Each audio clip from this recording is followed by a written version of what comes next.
and I'm with a company called Cirrus Consulting Group, and I'll be leading today's program on the topic of dental office leasing in the Midwest.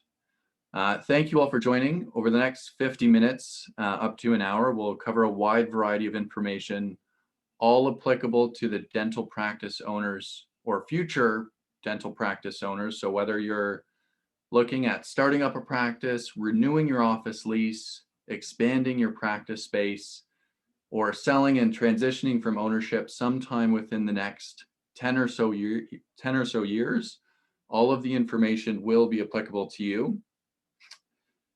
We've got a lot to go through tonight, and even if you own your own building and you've signed on to the course tonight to learn more about the ability to structure the lease agreement between the holding company that owns the building and the corporation that the practice is registered with, today's program will be very insightful. I know it's been somewhat of a long day for a lot of us here on tonight's course, so I'll try to keep it concise and keep it quick, and hopefully we can all be done before midnight. No, I'm just kidding. Trying to include a little bit of humor. We'll try to keep it within the hour. If there's any questions at all, don't hesitate to submit a question to the Q&A portion of the course just at the end of the hour-long program. And we do have a polling list of questions for those of you, if you don't mind submitting a couple of the answers to some of our questions. We've got about 4 here, and it just provides some good insight for our marketing department. The introduction poll basically consists of 4 topics. One's the purpose of joining tonight's course. 2 is outlining what your current situation is. 3 is when does your lease expire? And 4 is if basically asking if you're interested in a complimentary local rental rate analysis. Great, so let's get started. A little bit about us, because I think it's important that you understand who it is that we are and why we're sharing the content on this webinar today. So Cirrus was founded in 1994 by a dentist, by a group of dentists really for and working for dentists to help them help the dental community more effectively deal with landlords who every day are trying to squeeze their tenants and be sure that they're getting the very best deals out of their commercial tenants, their renters. Dentists make the best tenants anyone could ever ask for. So we're proud business solutions partners with Henry Schein. And roughly 10 years ago, when they were looking for a commercial real estate group to refer their clients to, we were very happy to enter into that partnership with them, just so that if any of their clients have issues, they know who to refer their clients to.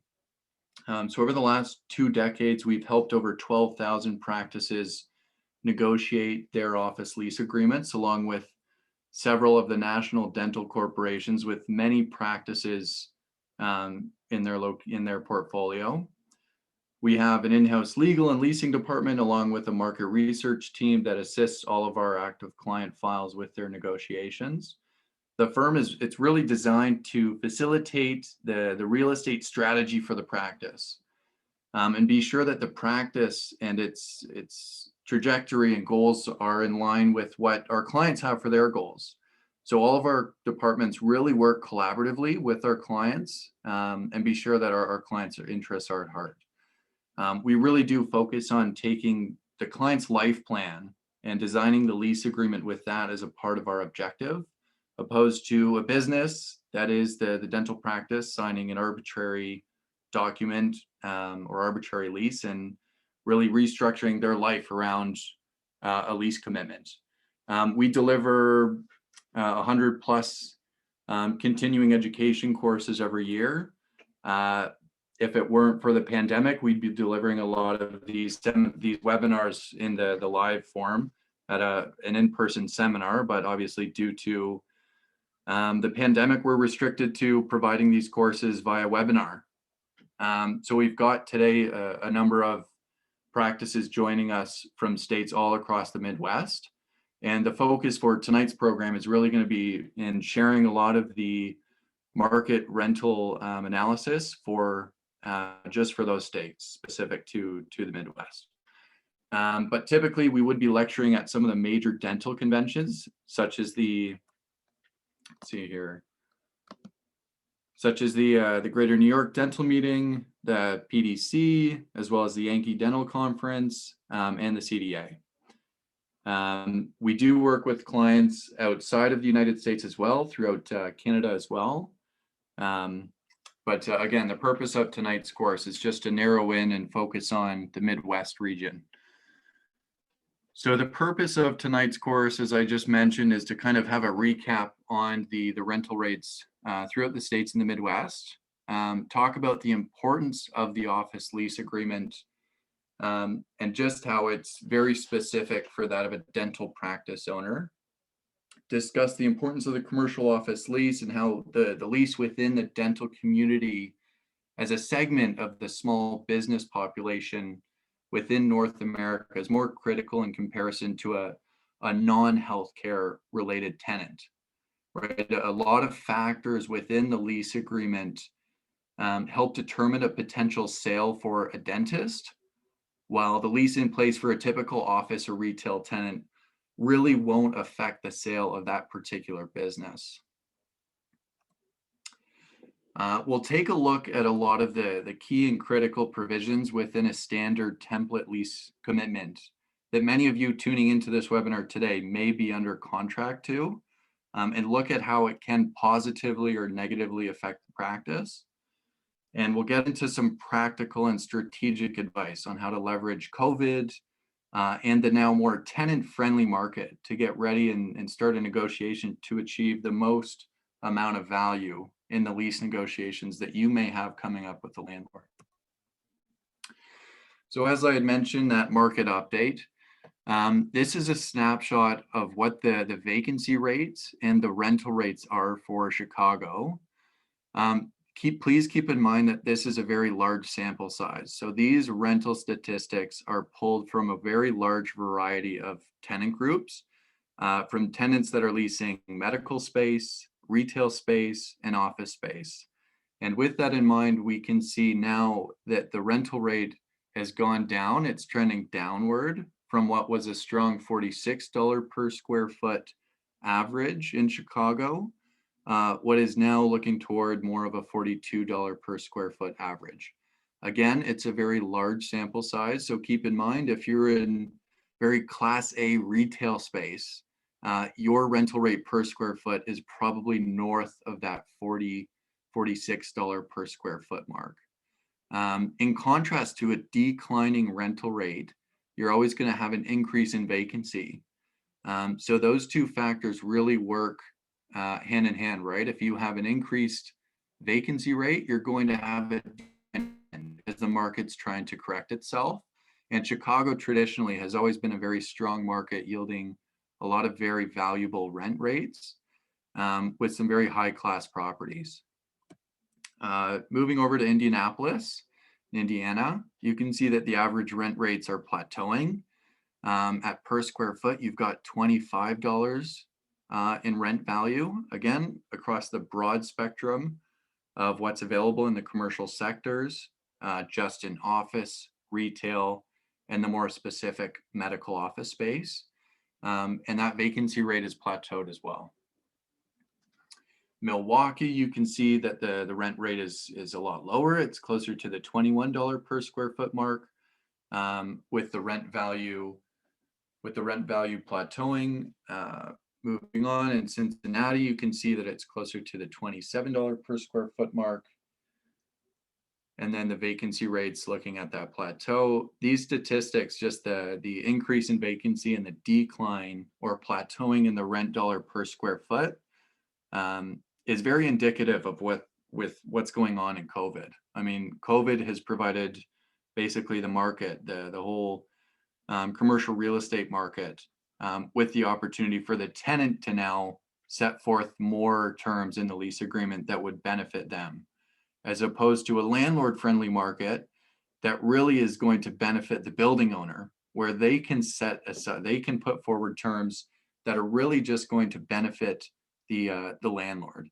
But really with COVID now, having dramatically affected the capital markets as well as the real estate markets, it does provide the consumer with the option to negotiate for reduced rental rates and more favorable terms. Obviously, this is very specific to everyone's given scenario, but just speaking in general, COVID really has provided for a greater deal of leverage for the tenant. And looking at Iowa, you can see that those rental rates, again, are doing very much of what was the same in Indiana, in Kansas City, very similar as well. And really just all across the Midwest, you can tell that a lot of rental rates are starting to plateau or decline. And again, very specific to any given class of real estate and what's going on within your particular building. But for those of you on the course today, I'd like to ask yourself, maybe consider what's going on with your property. Has there been an increase in vacancy? Have some of your neighbors considered relocating? And really just consider what options do you have moving forward. If your lease agreement is coming up, for most dentists, there's no option to relocate. Given the very capital intensive nature of dentistry and the large amount of money it takes to build out the office space, it's not at all going to be easy for us to move. But if there's a more attractive financial opportunity and a lower renting space nearby, it's definitely something that we can consider. Let's talk about that. Let's talk about opportunities and the difference between buying versus leasing. And I've broken it down into two main categories. So first, let's talk about, First, let's talk about buying, right? So buying the space, it requires a much larger upfront financial investment. Not many businesses looking to start up a practice, or not many doctors looking to start up a practice, really have that amount of capital, that amount of cash on hand to use as a down payment to buy a commercial property.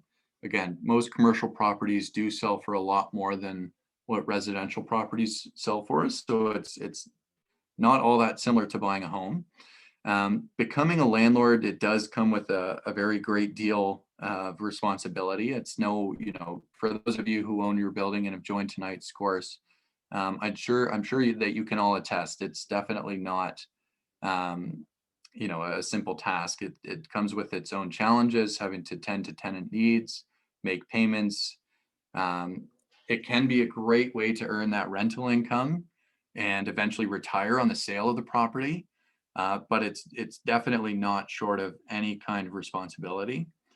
It does offer those who own their property some aspect of flexibility in terms of how they can use the space if they want to renovate the building, take over adjacent units. There's a lot more control for that of the person that owns the property. And that can tie into an eventual sale plan for a dentist as well.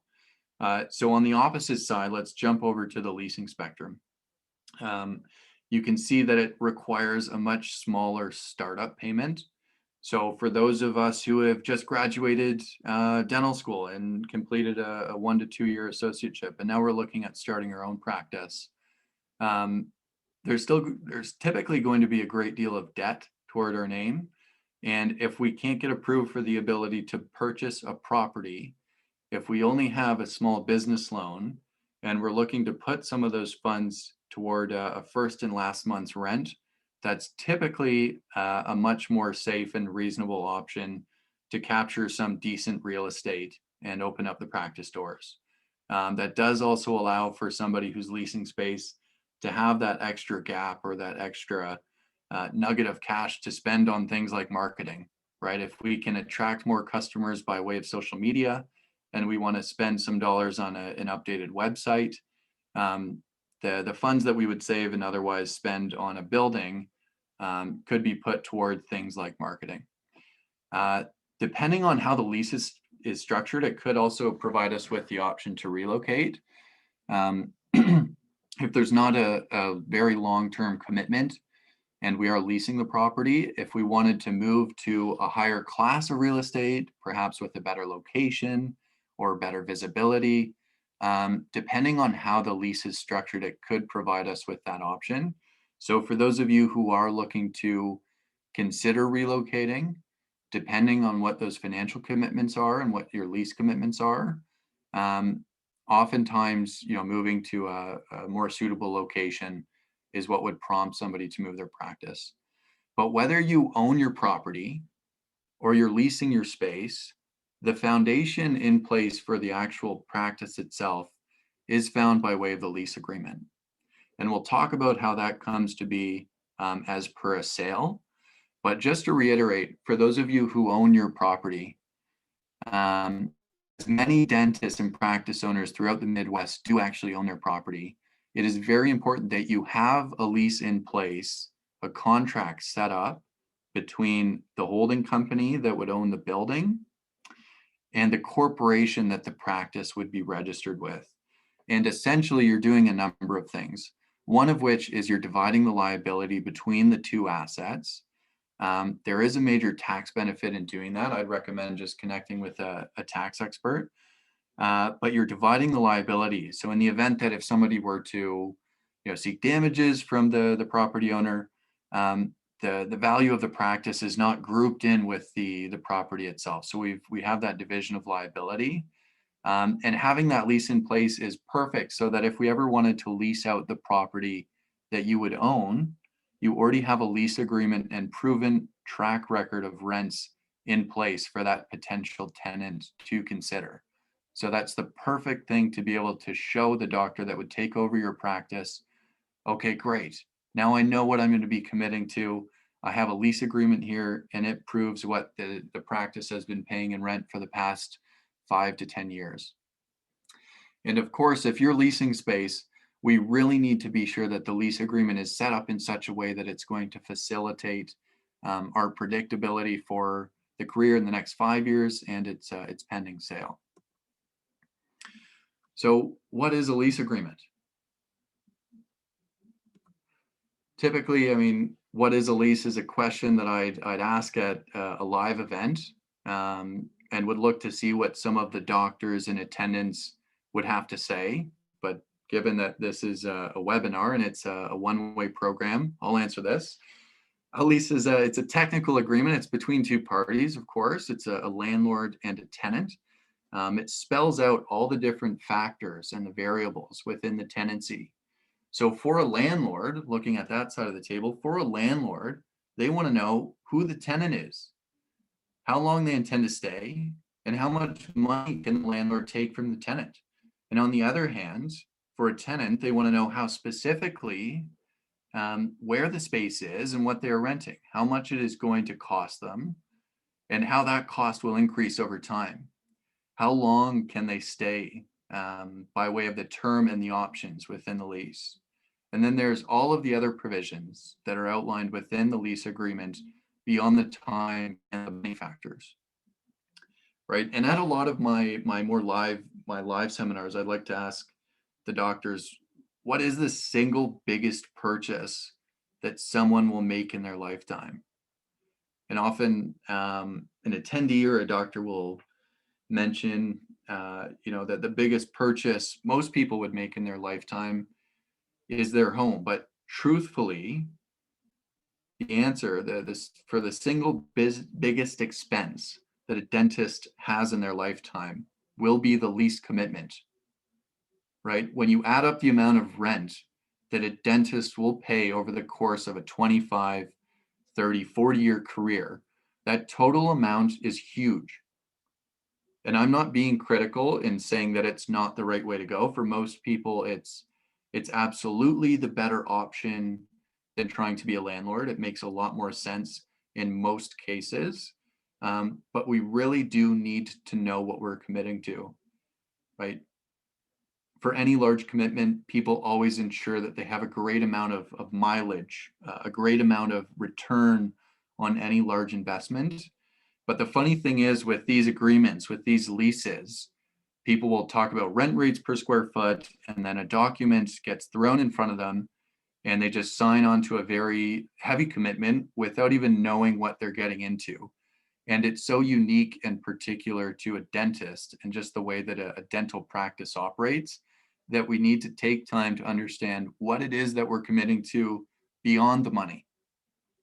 So how do we get mileage out of this commitment? And that's something as a group of tenants, as dentists, unfortunately, you don't do very well. So that's the purpose of tonight, of course, is just to better understand what are we committing to and how do we get better mileage? How do we get a better return out of that lease commitment? And what do I mean by mileage? Well, very simple. Like why is the dental lease more important than about any other industry that exists? Because a dentist is going to essentially glue all of the value that they have in the practice within the lease agreement. So, of course, dental practices, as I had mentioned, are incredibly expensive assets to build or acquire. The average life cycle for a dentist, after going through dental school and having that associateship I'd mentioned for a couple of years, and the dentist looking to start their own practice will either consider taking on their own space and renting that space or acquiring the practice. But of course, that is tied to a location. And for those of us renting, it's absolutely tied to a lease agreement. Either building out the space or incurring that expense of acquiring the practice and paying for those leasehold improvements that have already been built out, we still are buying into the space, right? We're still helping pay for all of these leasehold improvements that the landlord, the building owner, is going to benefit from. And either path that we decide to go down, whether we look to acquire a practice or start from scratch and build a practice ourselves, it would be very difficult to relocate. And I know I've mentioned it briefly just a couple minutes ago, but I do want to reiterate the fact that it's extremely expensive to have to relocate the practice from one location to another. Very rarely does it make sense to have to relocate the practice. So we really do need to understand the financials. Okay, is this the best decision? Will I have a good return on my investment for moving my practice from one location to the next? Sometimes it can take up to 12 months or longer, just throughout the whole site selection process to the permitting and the build out time it takes to build a new practice. It can take a great deal of time and time that would be better spent billing patients.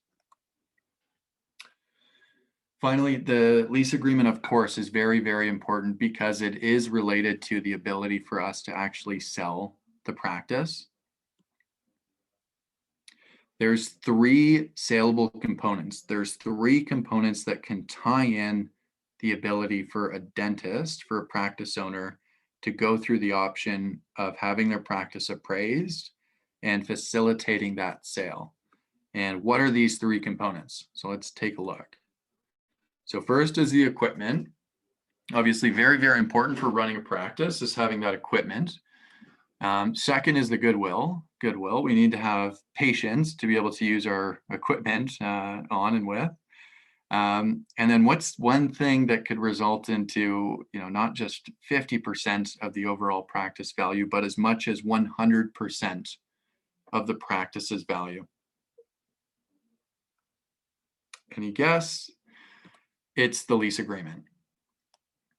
So as I mentioned, right, if we're purchasing a practice and a lot of those leaseholds are being paid for in that acquisition, or if we're building out the office space and we're tying our incredible value of the practice to the lease, yeah, absolutely, as much as 50%, if not greater, can determine the value of the practice. And when you're looking to have your practice appraised, someone's going to look at the value of the equipment, what that can be resold for, and what the value of the patients is, and of course, what the value of the location is, the leasehold improvements, the property itself. Those 3 factors will come into play when you're looking to sell your practice. So if you are within the position of considering selling your practice in the next couple of years, It's definitely very important information to take note of.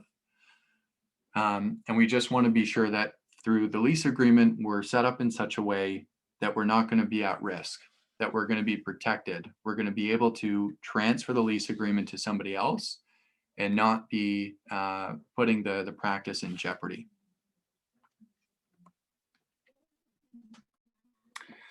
So what should the lease agreement do for you?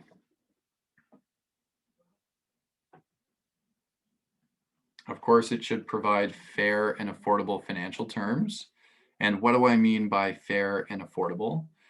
For those of you who have built out your office space, I hope, I fingers crossed here, I really hope that you were able to receive some kind of tenant improvement allowance where the landlord would contribute to the build out expense for the office space. A tenant improvement allowance, it's not free money. A lot of people like to refer to that as cash up front, but a tenant improvement allowance is very much a loan that the landlord will recuperate over the term and life of the lease agreement.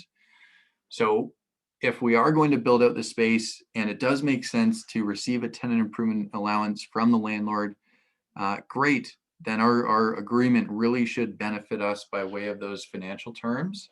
And then in addition to that, perhaps a rent-free period so that when we're building the office space, we have several months of term and commitment on the space that we're not actually paying for. And we don't start paying that dollar per square foot until we've opened the doors, and we can generate revenue and money that we can put toward rent at that period, in that point in time. 90% of commercial office leases are triple net leases. And what do I mean by a triple net lease? Well, I mean a lease agreement that has a base rent commitment, and then on top of that, there would be the additional rent expenses. A landlord, obviously, they're always going to have that base rent commitment, and then in addition to those predictable rent charges, the fluctuating costs of the taxes, the maintenance and insurances, really helps define the way a triple net lease is structured. If we have a triple net lease, we just need to be sure that our triple net costs, our additional costs, are capped so that we're not receiving a bill 1 month from the landlord, and all of a sudden this month the additional costs are exorbitant. We do see a lot of the time for retail landlords, if they have the option to provide some kind of capital improvement into the space, invest dollars into the property itself, and they incur some renovations, for example, replacing the roof or repaving the parking area, that they can actually levy that capital improvement, that expense, to the tenant. And replacing a roof or repaving a parking area, I'm not sure if you've done it before, but it's not exactly a cheap thing to do. And that cost, even though it would be broken down and paid proportionately over all the tenants in the property, if that's added on top of our base rent commitment and all of our other additional rent commitments, that can be a very large thing to have to help pay. So we just want to be sure that our rents are in line, our additional rents are in line and capped, and we have all the potential financial fair terms that there can be outlined in the lease. Ideally, the lease should provide us with long-term stability and security. For those of you who are considering transferring the lease and selling the practice, let's not just think about ourselves, right? We want to be sure that in the interim, the practice, its location is secure. But in the future, the successor for the practice, that they're also going to benefit from the location. And how do we do that? By way of term options. So if we have a 10-year commitment and 2 5-year options to renew, let's make sure that those options to renew are transferable. I have an example that I'll pull up in a couple of minutes, but we really want to be sure that the lease agreement is not just providing long-term stability and security for yourself, but also for the eventual doctor that will take over the practice. The lease has to also minimize risk and exposure. What do I mean by minimizing risk and exposure? Well, I mean, if you're about to sign a lease agreement, if you're going through the process right now of signing a lease with a landlord, and they've asked that you provide a guarantor to be included on the lease agreement, and you've gone through the process of registering a limited liability company for the practice, and you've listed that as the tenant, and then the landlord also asks you to also provide a guarantor on top of that company that's listed as the tenant, we could be exposing our personal assets to the landlord, right? So what I always like to recommend to my clients is when they're signing a lease is that they structure the lease under a professional corporation, right? So that if we're ever in the position where the landlord is seeking damages from us or they're coming after anything, that they could really only seek damages from that of the company, the corporation that's listed as the tenant. But if we've signed the lease personally or we've provided a personal guarantee and it's unconditional, now we've opened up our exposure to the landlord unnecessarily. A lot of landlords are really clever in asking for that kind of personal guarantee. And a lot of them making sure that it's an unconditional guarantee, when ideally we should not be providing any kind of undue exposure to the landlord, and ideally minimizing that risk. So if we've signed the lease agreement already and you have a copy with you, maybe take the time to go and see if you did provide that guarantee. Maybe you asked your spouse to also sign, but that is not something that we want to be doing moving forward. And if the lease is coming up for renewal, then now is a good time to be sure that we, have the proper strategy in place to limit that guarantee and perhaps remove that personal signatory and that unconditional guarantee. The lease, of course, should also maximize your flexibility. And I think particular for the Midwest as well, maybe a perfect example of the way that the lease can maximize your flexibility and options is to have what's called a right of first refusal in the lease. Now, the right of first refusal is one of many provisions that can be included and negotiated into the lease. But it's definitely one that I think helps define the ability to maximize your flexibility.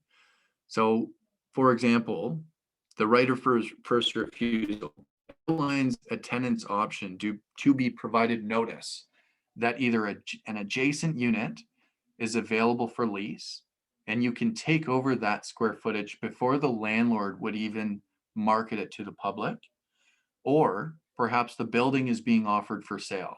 And now contractually, the landlord has to provide you as the tenant with the option to purchase the property before listing it publicly and trying to sell it to anyone else.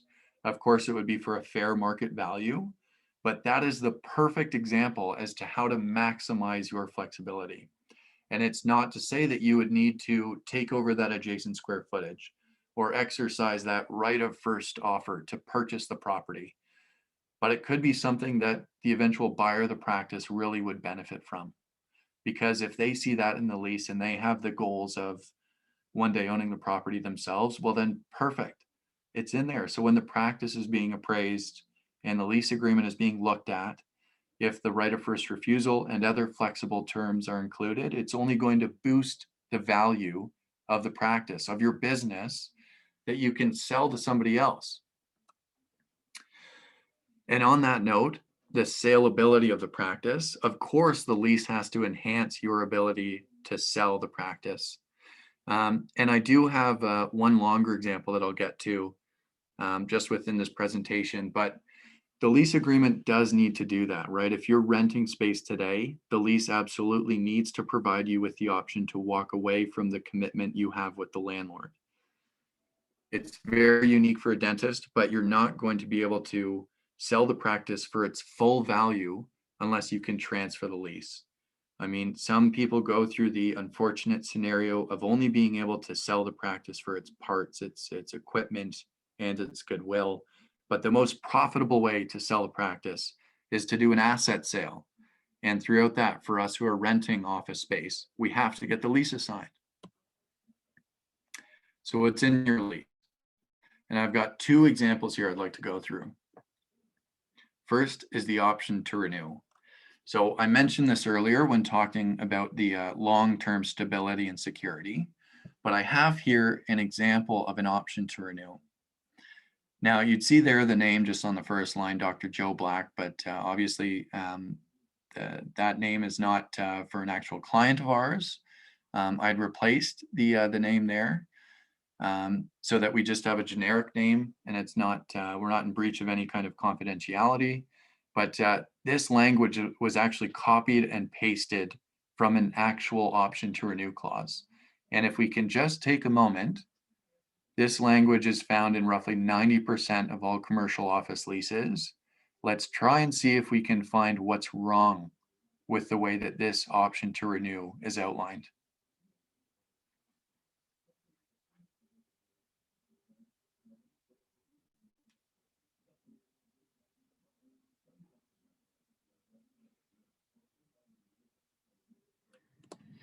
Okay, so the first thing that we have here,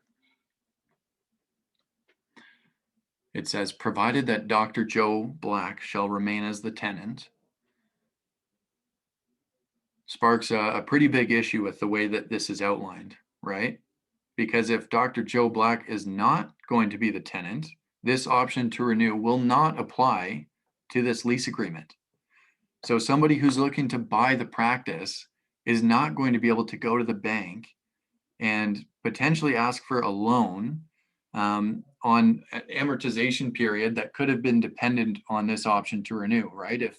If we're having to get a loan from the bank to buy a practice and we have a potential acquisition coming up, a lot of banks require that we have a minimum of 10 years worth of term be outlined on a lease.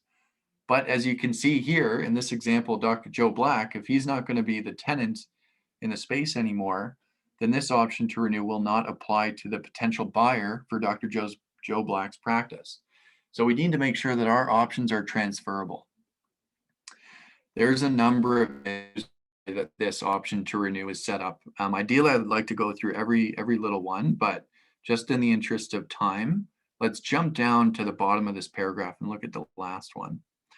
So the last highlight there outlines that based on the market rent for renewing tenants in the building, this option to renew would apply to the tenant. So the option to renew if Dr. Joe Black would be conditional on the landlord being able to provide and accept the rents that are being renewed for other tenants within the property. But what are other tenants in the property paying in rent now? We don't know. So that's something that for any of you who have an option to renew coming up, to be very well aware of. How is my option to renew structured? How is it going to affect me in the upcoming term? Or how could it affect my eventual sales plans for the practice, right? Ideally, the option to renew should be structured in such a way that they're tied to the fair market rental rates for the upcoming term, that they're transferable. So if I'm not the one who owns the practice, somebody else can exercise those options. And if you see there, just midway through the paragraph, there is a deadline as to when we can exercise our option to renew. For example, if Dr. Joe Black were to pass that 9 months prior to end of term date, end of the original term, then this option to renew would not have applied to Dr. Joe Black. So be very well aware of when your deadline for the actual option to renew is, right? Most of the time it's 6 months, it can be as great as 12 months, but we need to be very, very well aware of when our actual option to renew deadline is, because we do have to provide the landlord with a notice that we intend to stay and that we intend to exercise that option. Next, we have the assignment and subletting clause. This is one that it is completely parallel to somebody's option to sell the practice. So I'll get into a proper definition as to what the assignment clause is, but it is found in more than 75% of commercial leases. And just take a moment now to see if you can identify a number of things that are currently wrong and could act as a liability for this example.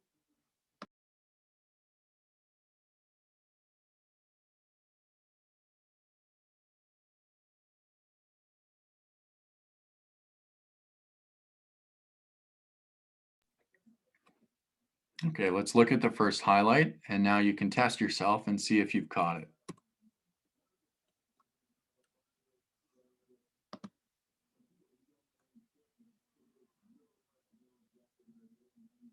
So let's go through it together. In this assignment clause, and the assignment clause really outlines a tenant's ability to transfer the office lease from themselves as the current tenant to the assignee, or the person that's just going to come into the space and take over the commitment with the landlord. But the first issue with this example we have here, it says that the landlord shall have the option to, one, approve the tenant's request to assign the lease or sublet the premises; two, to decline tenant's request to assign the lease or sublet the premises; or three, to terminate the lease agreement upon the effective date of such proposed lease assignment or sublet. So for anyone who's considering selling their practice, if you're looking at transferring the lease agreement to the buyer, as you would need to facilitate that sale, let me ask you, what would happen to the value of the practice if the landlord had the option to terminate the lease agreement at your mere request of asking for an assignment?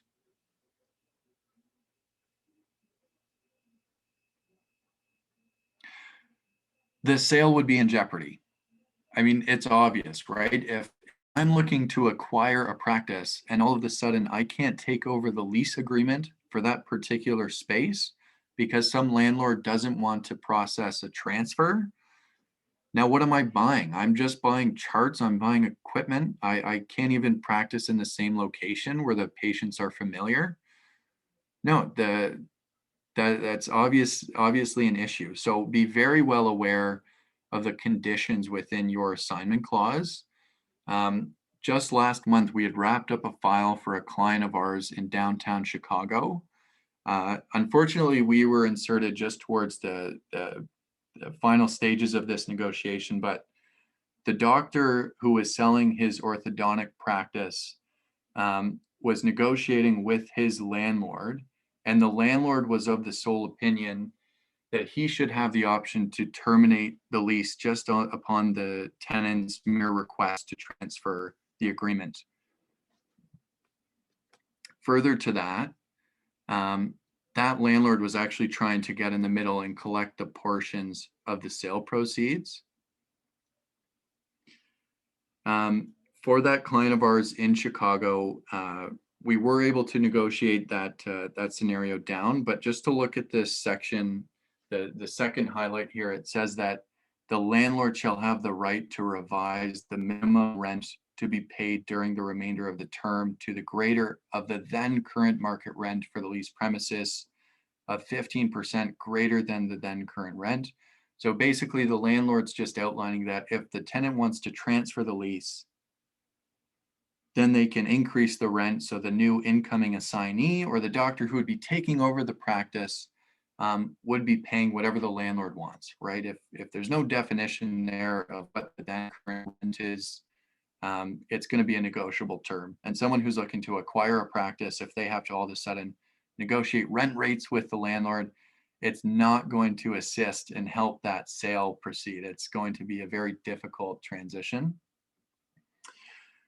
Thirdly, the issue with this assignment clause, it says, should the tenant receive from the assignee or subtenant any rental income, cash goods, or any form of consideration in connection with the sublet of the premises that is over and above the current base rental rates payable to landlord in any fiscal year during the term of this lease, the difference between the annual rental rate and such rental income, cash goods, or other consideration shall be paid to landlord directly within 30 days of tenant's receipt thereof. So basically, this is just clever legal jargon that a landlord's lawyer had set up and outlined that if the tenant, so if the selling doctor had received any money associated with the assignment of the lease, as you will when you look to sell your practice and transfer the lease, that the landlord could collect that value, any value that's above the value of rent being transferred. So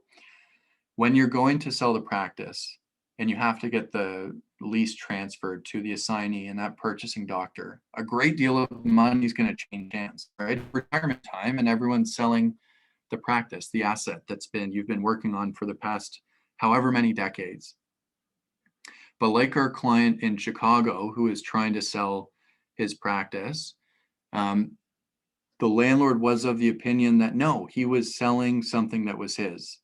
That doctor was selling something, the leasehold improvements, the location, the value of something that was the property owners, not the practice owners. And we need to be sure that when the lease is transferred, although there's going to be a great deal of money that changes hands, the landlord cannot get in the middle of that transaction and collect the sale proceeds from the practice. A lot of landlords are of the opinion that they should be able to collect a portion of what a practice sells for. And a lot of the times it's because their argument is, no, your practice would not have been worth so much if it were not in this location at my property and benefiting from my leasehold improvements. So for our orthodontist who I've referenced in Chicago, he was going to forfeit 50% of what his practice was selling for, and it was a very high producing orthodontic clinic. If his assignment clause didn't have this language included, he would not have been exposed to having to forfeit some of those sale proceeds. But unfortunately, this does happen, and a lot of landlords have very expensive lawyers who are able to, set up agreements like this. So we just need to be sure. Let's not sign anything that we don't know what we're agreeing to. Let's be sure that we're going to have a lease that's going to help benefit us when it does come time to sell the practice. That's not going to allow the landlord's involvement in that transaction. It's very unfortunate, but it does happen. So let's just be sure. Let's learn from some of your colleagues' mistakes, and let's be sure that we're not going to be in that position ever. Finally, the final issue with this example here, it says, notwithstanding the landlord's consent to any assignment or subletting, the tenant shall not be released from its obligations under the lease and shall remain liable for any failure of the tenant or its assignees or subtenants to observe each and every covenant of the lease. So basically, again, the landlord here is outlining that if the lease transfer proceeds, the doctor who sold the practice or transferred the lease to the assignee, the doctor that would come into the space, is still guaranteeing that whatever happened to that space, the exiting doctor would guarantee the rental obligation and lease commitments to the landlord. So even if the new practice owner failed to run the practice and bill enough to be able to pay rent, that the exiting doctor would still be held responsible for making those payments on the new doctor's behalf, right? So we need to be sure that no, the landlord's not going to have the option to put these hooks in us and commit us to a lease term that we would otherwise have the option to transfer to somebody else and walk away from. Let's be sure that we're not exposed to any undue aspects of continuous liability. So I've spent a bit more time on the assignment clause, but it is extremely important for those of us considering to sell a practice. So please, if you have an assignment clause, let's just be sure that we're not exposed to any of these red flags. So there's a great deal of other potential traps within the commercial office lease. Just in the interest of time, and I'm already nearing the end of the hour, I won't go through all of them, but please just be very well aware of what provisions you're committed to within the lease contract. For those of you with the lease agreement coming up for renewal, we always like to advocate that it's actually best to start that negotiation process with the landlord as far as 24, if not 36 months before the actual expiry. And that's because the landlord knows it's very hard for a dentist to relocate their practice, right? So if we start the process in negotiating with the landlord 1 week before the lease expires, the landlord knows that they have us between a rock and a hard place. And there's not a whole lot of leverage for the tenant, for the dentist, to negotiate more tenant-friendly terms. But if we start the process very well before the expiry, as much as 3 years before the expiry, the landlord would be very worried about the dentist, a very secure and profitable tenant, leaving, because you can relocate the practice within 12 months, let alone 24. So get that process started earlier. The earlier, the better. Finally, I want to talk about a critical dates and risk analysis. It's one of our services, but for anyone who's registered for the webinar tonight, we're happy to extend the critical dates and risk analysis lease review. So typically it has a value of $1,495, but we are able to waive that fee due to the partnership with Henry Schein and their very generous sponsorship for tonight's course. So for anyone interested in a lease review, please don't hesitate to reach out to us. Just indicate by way of the poll form or contact us via email. But we would be more than happy to coordinate the lease review with us. Basically, it outlines that we can spend up to 3 to 4 hours analyzing the lease for its potential inherent risks and traps. And then we would just schedule a call with yourself and any partners for the practice to review your vision or plan, talk about the traps that we had uncovered throughout the review, also talk about the lease, ideally how it should be set up, and what a strategy plan would be on how to affect those changes in place with the landlord. And ladies and gentlemen, sorry for going a little bit late today. Ideally, I'd like to leave up to 10 or 15 minutes for questions, but I've just proceeded to ramble on a few subjects. So for those of you who do have questions, please don't hesitate to submit anything now. And that's it. But thank you all for attending tonight's course. I hope that you found it beneficial. If there's any questions, please don't hesitate. We've got a couple minutes now, but I'm sure a lot of us are just kind of eager to have dinner if we haven't. And that's it.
For anyone who's still with us here today, just a quick reminder that you can claim the critical dates and risk analysis through the exit poll.